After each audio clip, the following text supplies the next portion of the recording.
Hi friends, welcome back to my channel. இன்னைக்கு bread crumbs இல்லாம veg cutlets ரொம்பவே சுலபமா எப்படி செய்யறதுன்னு பார்க்கலாம். அது எப்படி செய்யறதுன்னு பார்க்கணும்னா இந்த வீடியோவை ஸ்கிப் பண்ணாம பாருங்க. கடாயில 4 டேபிள்ஸ்பூன் ஆயில், 1/4 டேபிள்ஸ்பூன்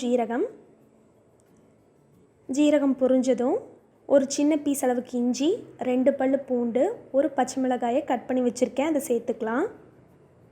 இது லைட்டா வதங்குனதும் ஒரு மீடியம் சைஸ் பெரிய வெங்காயத்தை கட் பண்ணி வச்சுருக்கேன். அதை சேர்த்துட்டு நல்லா வதக்கிடலாம். இப்போ இதில் காய்களை சேர்த்துக்கலாம். ஒரு பெரிய சைஸ் கேரட்டை துருவி வச்சுருக்கேன். அதை சேர்த்துட்டு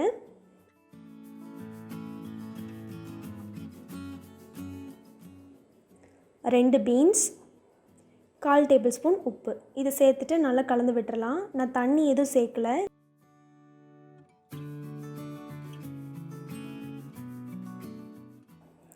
இப்போது இதில் கேரட் பீன்ஸ் எல்லாம் பாதி அளவுக்கு குக் ஆகிடுச்சு. 2 மீடியம் சைஸ் உருளைக்கிழங்க வேக வச்சு தோல் உரிச்சிட்டு துருவி எடுத்திருக்கேன். அதை சேர்த்துக்கலாம். அது 1 கப் இருக்குது. இதை ஒரு டைம் கலந்து விட்டுட்டு 1/4 டேபிள்ஸ்பூன் கரம் மசாலா டேஸ்ட் பண்ணி பார்த்துட்டு உப்பு பத்தலைன்னா கொஞ்சம் சேர்த்துக்கோங்க. நான் கொஞ்சம் இன்றைக்கி சேர்த்துருக்கேன். இந்த உருளைக்கிழங்கு சேர்த்ததுக்கப்புறம் 1 நிமிஷம் வதங்கினா போதும். இப்போ இதை நல்லா கலந்து விட்டாச்சு. 1 நிமிஷம் ஆயிடுச்சு. இப்போ ஸ்டவ் ஆஃப் பண்ணிவிட்டு இது நல்லா ஆறுனதுக்கப்புறம் கை வச்சு ஒரு 2 நிமிஷம் நல்லா பிசைஞ்சிக்கலாம்.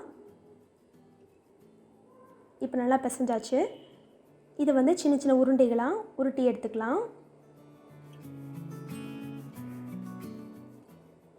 இது கோட் பண்ணுறக்கு ஒரு பிளேட்டில் 3 டேபிள்ஸ்பூன் கார்ன்ஃப்ளவர், 2 டேபிள்ஸ்பூன் மைதா, கொஞ்சமாக தண்ணி சேர்த்து எந்த விதமான கட்டியும் இல்லாமல் நல்லா கலந்துக்கலாம். பாருங்கள், இந்த மாதிரி கன்சிஸ்டன்சியில் இருக்கணும். இன்றைக்கி நான் பிரெட் க்ரம்ஸ்க்கு பதிலாக இந்த மாதிரி ரஸ்க் நம்மளுக்கு ஈஸியாகவே கிடைக்கும். அதை நம்ம காய் துருவுறதில் துருவி எடுத்திருக்கேன். இதில் நம்ம இன்றைக்கி கோட் பண்ணலாம். நம்ம அந்த காய்களை சின்ன சின்ன பால்ஸை உருட்டி வச்சோம்ல, அதை எடுத்து இந்த மாதிரி உள்ளங்கையில் வச்சு ஷேப் பண்ணிவிட்டு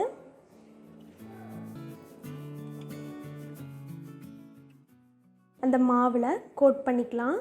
மாவில் கோட் பண்ணும்போது இந்த மாதிரி ஸ்பூன் வச்சு கோட் பண்ணிக்கோங்க. இப்போ அதை நம்ம அந்த ரஸ்க் க்ரம்ஸ் வச்சுருக்கோம்ல, அதில் சேர்த்து நல்லா கோட் பண்ணிக்கலாம். ரஸ்கில் கோட் பண்ணும்போது கொஞ்சம் டைம் எடுத்து நல்லாவே கோட் பண்ணிக்கோங்க. அப்போ தான் கட்லெட்ஸை பொரிக்கும்போது அங்கங்கே ஒரு கலர் இல்லாமல் ஈவன் கலராக இருக்கும். பாருங்கள், நல்லா கோட் பண்ணிங்கன்னா இந்த மாதிரி இருக்கும். இதே மாதிரி எல்லா பால்ஸையும் கோட் பண்ணி வச்சுக்கலாம்.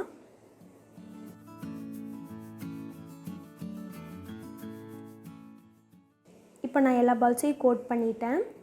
இதை ஃப்ரிட்ஜில் ஒரு 5 நிமிஷம் வச்சு எடுத்துக்கலாம். ஃப்ரிட்ஜில் வைக்காமல் அப்படியே ஃப்ரை பண்ணிங்கன்னா ரஸ்க் நம்ம கோட் பண்ணி வச்சோம்ல, அது அப்படியே எண்ணெயில் உதிர்ந்து வந்துடும்.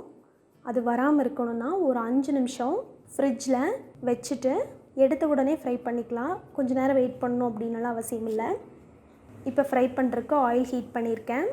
ஆயில் மீடியம் டு ஹை ஃப்ளேமில் ஹீட் பண்ணிவிட்டு நல்லா சூடானதுக்கப்புறம் செஞ்சு ஃப்ரிட்ஜில் வச்சுருந்தோம்ல அந்த கட்லெட்ஸை ஒன்றா சேர்த்து ஃப்ரை பண்ணிடலாம்.